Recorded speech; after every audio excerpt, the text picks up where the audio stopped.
जय श्री राम दोस्तों, आज का यह वीडियो आपका जीवन बदल देगा। आज हम इस वीडियो के माध्यम से आपसे वे जानकारी साझा करने जा रहे हैं जिसके विषय में ना जाने कितने भ्रम फैलाए गए। ब्रह्मचर्य को नो फैप या सेलिबेसी की परिभाषा में रखकर आपको गुमराह किया जा रहा है।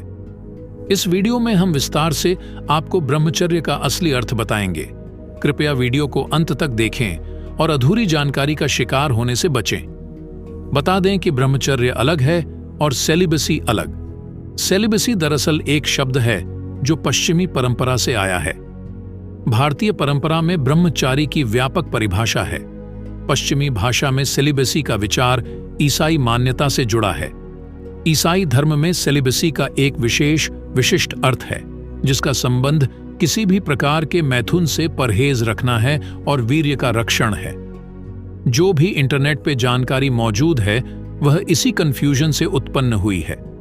ध्यान रहे कि सेलिबेसी और ब्रह्मचर्य सांस्कृतिक और परंपरागत रूप से दोनों बिल्कुल भिन्न कॉन्सेप्ट हैं। भारतीय परंपरा के अनुसार ब्रह्मचर्य सिर्फ वीर्य का रक्षण करना नहीं है। आध्यात्मिक और भौतिक दोनों स्तरों पर प्रगति के लिए यह एक महान और सबसे शुद्ध साधना है। ब्रह्मचर्य का शब्दार्थ है ब्रह्म और आचार। आचार अर्थात आचरण अर्थात वह आचार जो ब्रह्म या आत्मा का साक्षात्कार कराए। ब्रह्मचर्य का पारिभाषिक अर्थ है आत्मसंयम, 10 इंद्रियों पर साधिकार नियंत्रण, आचार, विचार, वाणी एवं कर्म में कामुकता से मुक्ति। केवल मैथुन में जितेंद्रियता ही नहीं बल्कि मानसिक यौन विकृत सोच, आचार विचार से विरक्ति। समस्त कर्मेंद्रियों और ज्ञानेंद्रियों पर नियंत्रण ब्रह्मचर्य में सन्निहित है। कान अश्लील सुने, नेत्र कामुक दृश्य देखें, चटोरी जीभ कामोद्दीपक पदार्थों का सेवन करे, हाथ जो देह स्पर्श करना चाहे, इन सभी को कामुकता से विरक्त करना ब्रह्मचर्य है। कामुक या अश्लील विचारों का दमन न करके उनका विलीनीकरण और निर्मलीकरण करने की महत्ता है। इसके लिए ध्यान, योग, प्राणायाम, संध्या व्यास कार्य आदि में व्यस्त रहना इसके साधन है। मनुस्मृति और प्राचीन काल की अन्य स्मृतियों में यह कहा गया है कि गृहस्थ जो यौन संबंधों में संलग्न हैं वे ब्रह्मचर्य जीवन जी सकते हैं, बशर्ते वे अपने जुनून और यौन गतिविधि का दोहन और नियंत्रण करने में सक्षम हों। पति और पत्नी ब्रह्मचर्य का पालन कर सकते हैं यदि वे जुनून से मुक्त हों लेकिन प्रेम और एकता से भरपूर हों। ब्रह्मचर्य का अर्थ यौन जीवन का निषेध नहीं है। यह उन लोगों के लिए जीवन का हिस्सा बन जाता है जिन्होंने एक निश्चित प्रकार की जीवन शैली को त्याग दिया है। उनके लिए यौन ऊर्जा को उदात्त बनाने की साधनाएं हैं। आसन के माध्यम से व्यक्ति उस इच्छा को नियंत्रित कर सकता है। बंधों के माध्यम से व्यक्ति शक्ति को ऊर्ध्वमुखी कर सकता है। ध्यान के माध्यम से व्यक्ति सकारात्मकता विकसित कर सकता है और अपना संपूर्ण दृष्टिकोण बदल सकता है। यहां ध्यान देने की बात यह है कि ऊर्जा का दमन नहीं करना, उसका रूपांतरण करना है।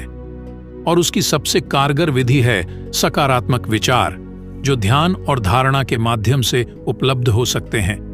ब्रह्मचर्य का पालन करने वाला व्यक्ति मन, बुद्धि और वाणी की शक्ति का उचित तरीके से उपयोग कर सकता है, अर्थात वह व्यक्ति किसी भी कार्य को पूरा कर सकता है। न जाने जीवन में कितनी भी बाधाएं आएं, पर वह उस परिस्थिति में भी स्थिर रहकर उसका सामना कर सकता है। उस व्यक्ति की एकाग्रता और ग्रहण करने की क्षमता बढ़ जाती है, मनोबल बढ़ता है, अर्थात जो उसने मन से निश्चय किया वह निश्चय पूर्वक प्राप्त कर लेता है। महात्मा गांधी के प्रसंग में कई जगह लेख प्राप्त होते हैं कि वे 16-17 वर्ष की स्त्रियों के साथ नग्न अवस्था में सोते थे और इस पर उन्होंने सार्वजनिक रूप से कहा है और स्पष्ट किया है कि यह उनका ब्रह्मचर्य सिद्ध करने का प्रयोग मात्र है। महात्मा गांधी की बहू आभा गांधी ने खुद लेखक वेद मेहता को बताया था कि वे जब 16 साल की थीं, तब उन्हें गांधी जी के साथ सोने का निर्देश मिला था। ब्रह्मचर्य के साथ प्रयोग के ऐसे विवादित प्रसंगों पर जब सवाल उठे तो स्वयं महात्मा गांधी ने ब्रह्मचर्य की अपनी परिभाषा पर बात की थी। उनका कहना था कि जो पुरुष सुंदर स्त्री के साथ नग्न रहने के बाद भी यौन भावना से दूर रहे वही ब्रह्मचारी है। इसका जिक्र महात्मा गांधी पूर्णाहुति के खंड 2 में है। महात्मा गांधी कहते हैं कि ब्रह्मचर्य का पूर्ण एवं उचित अर्थ ब्रह्म की खोज है। ब्रह्म हर प्राणी में व्याप्त है और इसलिए इसे अपने भीतर गोता लगाकर और महसूस करके खोजा जा सकता है। इंद्रियों पर पूर्ण नियंत्रण के बिना यह अनुभूति असंभव है। इस प्रकार ब्रह्मचर्य का अर्थ है हर समय और सभी स्थानों पर सभी इंद्रियों के विचार, शब्द और कार्य में नियंत्रण। चलिए आपको एक कहानी के माध्यम से समझाते हैं। यह दो साधुओं की कहानी है जो एक नदी के किनारे घूम रहे थे। शाम का समय था। एक खूबसूरत लड़की छोटी नदी पार करने की कोशिश कर रही थी। साधुओं में से एक लड़की के पास गया और बोला, मुझे तुम्हारी मदद करने दो। उसने उसे अपनी बाहों में उठाया, नदी के पार ले गया और जमीन पर लिटा दिया। दूसरा साधु क्रोधित हो गया और सोचने लगा, इसकी हिम्मत कैसे हुई हमारा अनुशासन तोड़ने की। वे दोनों अपने गुरु के पास आए। दूसरे साधु ने शिकायत करना शुरू कर दिया, गुरुजी, आप जानते हैं कि उसने आज क्या किया।